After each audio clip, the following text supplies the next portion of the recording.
Je fais partie d'un groupe Défi Ecophyto qui est piloté par la Chambre d'agriculture de Seine-Maritime dans l'objectif de diminuer en fin de compte notre impact au niveau produits phytosanitaires sur nos exploitations et en l'occurrence essayer de s'affranchir de l'utilisation du glyphosate.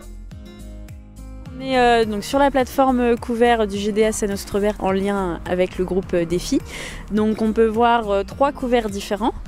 Et on a aussi 3 ateliers. Un atelier présentation des semis qu'on a pu faire au 23 août.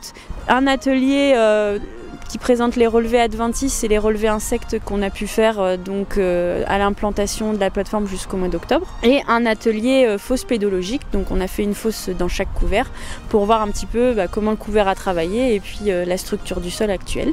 Je me suis toujours intéressé à la structure de sol au global, sur l'exploitation. Les couverts, il y a une obligation administrative.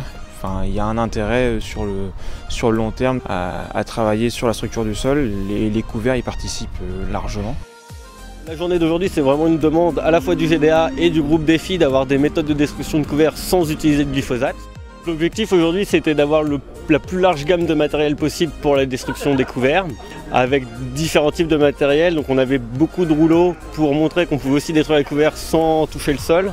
On avait aussi du matériel un peu plus innovant, donc le scalper, notamment le scalper de Treffler, qui est vraiment là un outil de précision qui travaille entre 2 et 5 cm. Couplé avec un rouleau par exemple à l'avant, comme c'était présenté aujourd'hui, ça permet de hacher le couvert et puis d'aller déraciner vraiment ce qui reste derrière le rouleau.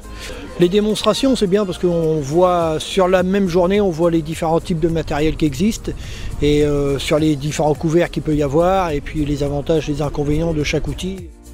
Le but, c'est vraiment de trouver du matériel pour se passer de l'usage du glyphosate pour la destruction des couverts.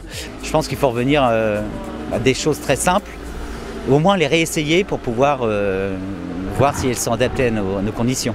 Je pense qu'on peut être satisfait pour l'antenne d'avoir eu du monde comme ça aujourd'hui.